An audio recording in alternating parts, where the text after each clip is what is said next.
Mark, thank you so much for joining us today. I really appreciate your time. No problem. Thanks for having me on. First up, if you could talk a little bit about you and your background and your role in the gaming industry before we get onto the show. Yeah, so I mean all over the place. But in my day job, I work for two different publishers. I work for PSE Games and Bright Eye Games, and we publish a whole bunch of different fun, exciting stuff. But that actually came after I started AireCon. I started AireCon back in 2015, just as a response to I went to UK Games Expo and loved it, and then tried to find some other conventions, and I couldn't find many. So I just decided to start one with some friends instead. But then the downside of that is I don't actually get to play that many games because I'm running around making sure things are working as they should be. Yeah, so that's kind of most of the stuff I do. I also am one of the admins on one of the big board game Facebook groups. So yeah, nice. deep into it.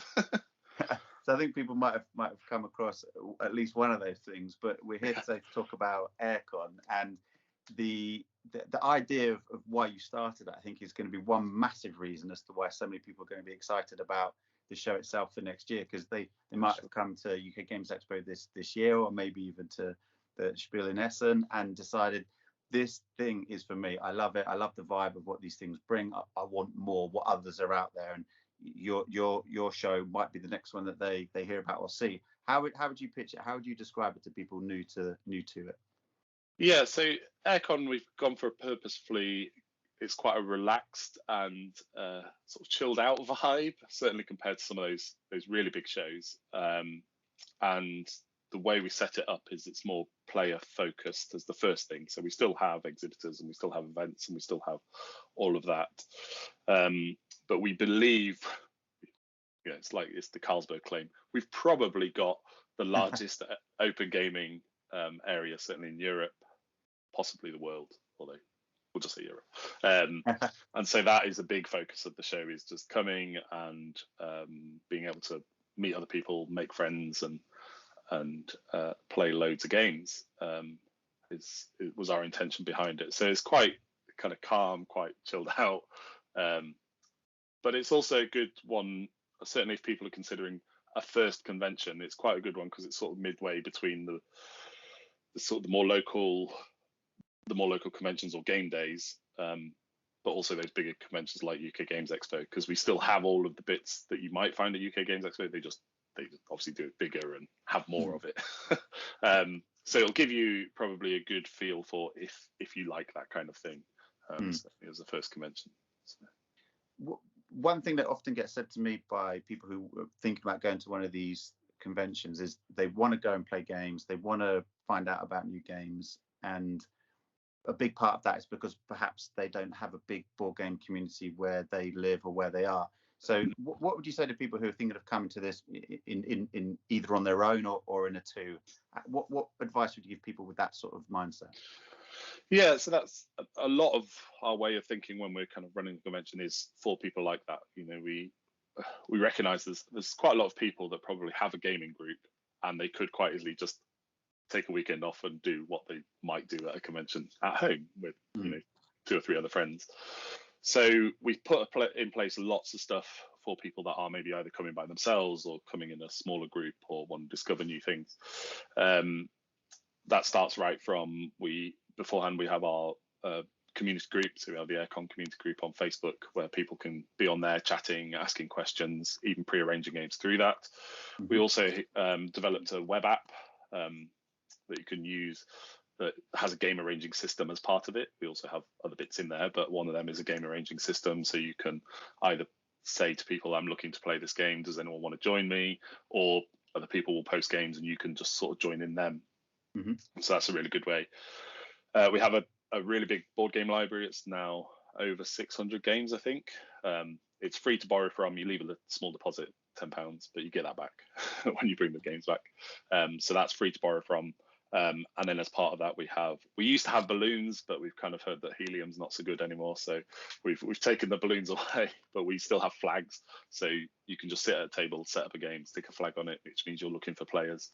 And then we have the inverse, opposite, which is where you have a sticker, which is basically you're saying you would quite like it if people asked you to join them for their games. So there's loads of different things if you are coming as a smaller, like as by yourself or just a couple of people, to just be able to get involved and get meeting people and playing games with people. Also the exhibitors, because it is a little bit more chilled out than some of the bigger conventions, the exhibitors will run full demos of their games. So you can go into the exhibitor area and just sit down and play some games, and you'll often meet random other people that are looking to do the same thing as well.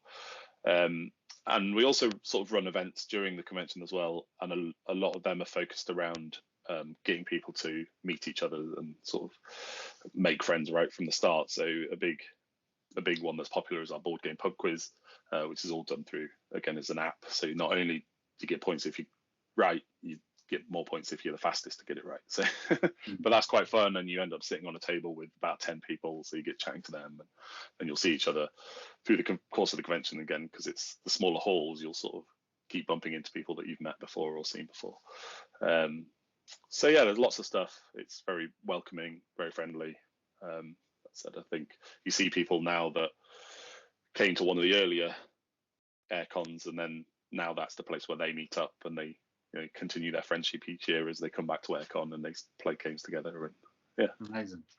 I mean, I think if anyone is sitting there thinking, I'd like to do this, but I'm a bit nervous about going into a hall full of strangers, you've thought of absolutely everything to make that easy for people. That's fantastic. So you see a flag on the table. That means somebody's looking for another player to play. You can just go up to them and say, hey, I'd like to play this game, and sit down with them, and away you go. It's as simple as that. Yeah, definitely. We've also tried to think of people that maybe suffer with some form of anxiety or that kind of worry about going to large groups. So we have a couple of areas that are designated as like quieter areas that people can go to. They're a bit more out of the way from the main halls, because even though I've said a couple of times we're a bit more relaxed and chilled out, definitely on Saturday at peak time, it still does get quite busy and quite noisy. So we have sort of areas away from those main halls where people can go and sit and play a game in a quieter environment.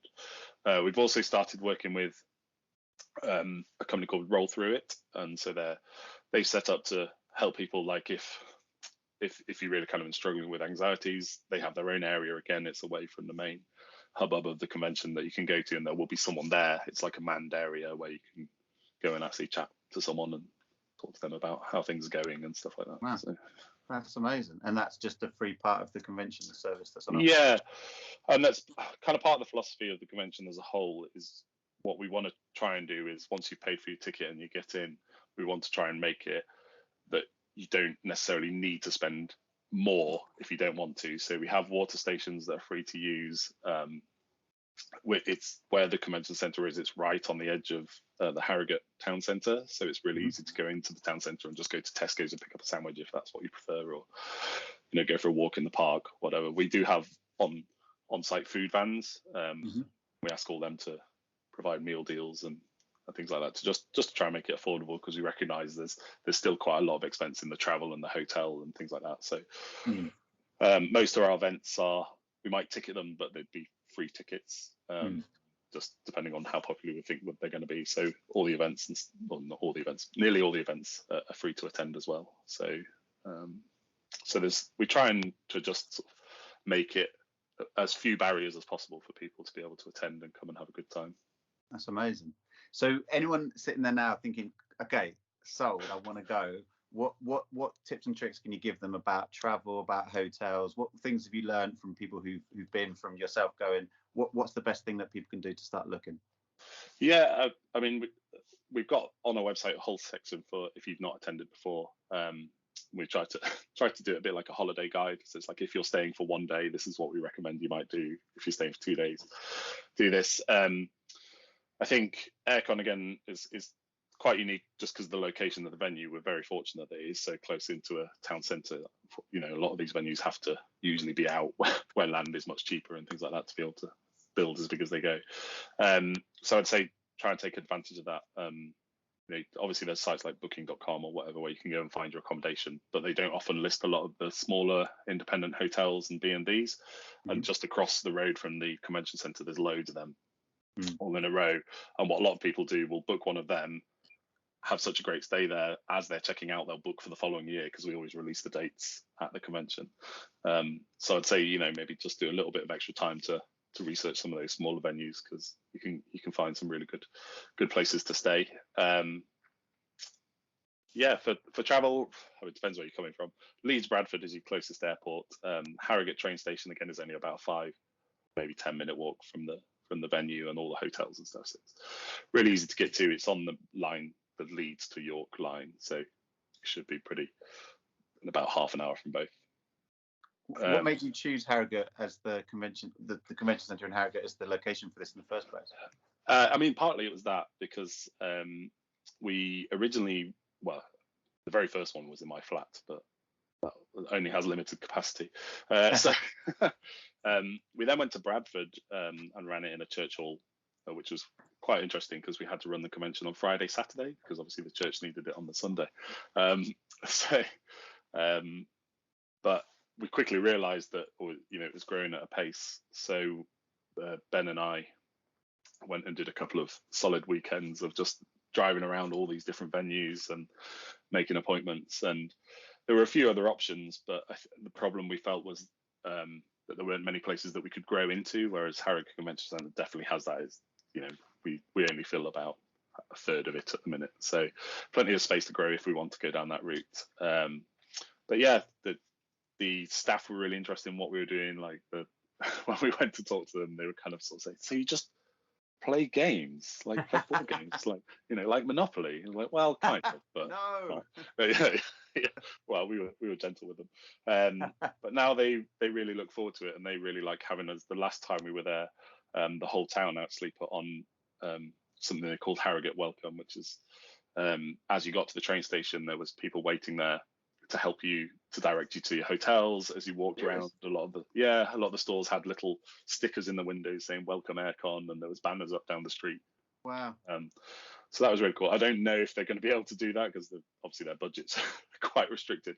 They have said that they'll still get someone up at the station to help people that are coming through that route.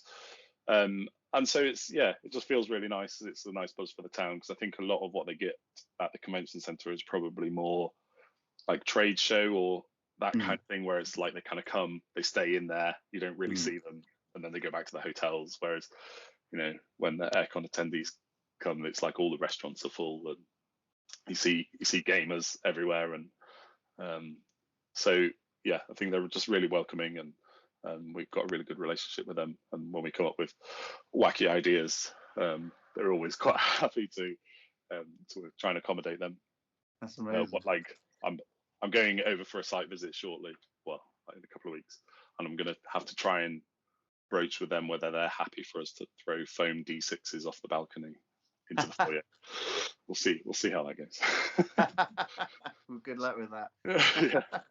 So finally, anyone who's going, right, brilliant, I've booked my train ticket, I've booked my tickets for the show, I've booked my hotel, I know how to play games with people, whether I'm going on my own or in a 2 or in a large group. What's the last thing you would say for somebody who's going, right, what do I pack? What do they put in their bags? What do they wear? What do they need? What are those essential items? Yeah. So I would say if you're planning on bringing games, you will probably, for every 10 games you bring, you'll probably only play about one of them, because there's so many other options there. So try and pack light. I would say once you're in there, make sure you're staying hydrated, get plenty of sleep. We run shorter hours. We don't do a 24-hour thing. So there's still plenty of opportunity to get loads of sleep, and you'll find you make up all that gaming time anyway. I would say I had another one and I've forgotten it. To not plan too much, I think, is the other one. I think a lot of what happens at AireCon is the kind of the random moments, like obviously planning some little bits, and if there's certain events or things you want to take in, plan that in. But I'd say don't sort of schedule it so that you're going from one thing to one thing, because there's all sorts of random things always happening. We've been told the Watch It Play team who are coming over are going to just randomly do pop-up games of code names and things like that here and there. There's often a game of Two Rooms of the Boom or something that will just start, and so having some flexibility in your schedule to be able to just get involved in that stuff is really helpful, and will probably make your experience a whole lot better. Amazing, amazing. Well, thank you so much. I, for one, can't wait. I look Yeah. forward to seeing you there if I don't meet you before. And it just sounds, the whole philosophy behind it just sounds fantastic. So anybody who's looking for another UK-based convention that has the foresight to actually think about how to make these things a little bit more welcoming for people, then I think AireCon is the one. I really appreciate your time today, Mark. Thank you so much. Awesome. No worries. Thanks, Jim.